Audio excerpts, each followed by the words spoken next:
I am the Tofu Golem. Please enjoy the video. In this video, I will explain how to unlock a Chevy Silverado door. Getting locked out of your truck can be frustrating, but don't worry. We'll cover several safe and effective methods to help you regain access.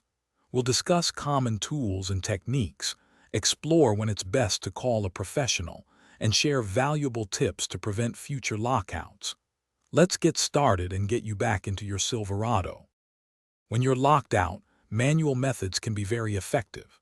First, carefully insert an inflatable air wedge into the top corner of the door frame and pump it to create a small gap, typically about 1/2 to 3/4 of an inch.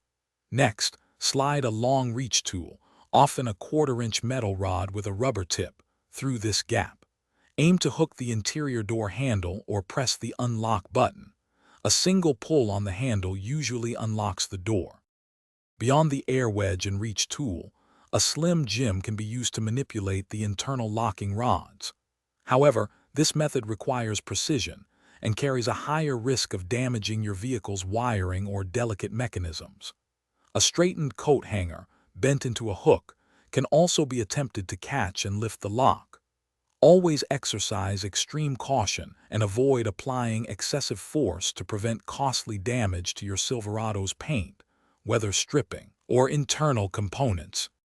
If you're uncomfortable with DIY methods or encounter difficulties, it's always best to call a professional locksmith or roadside assistance.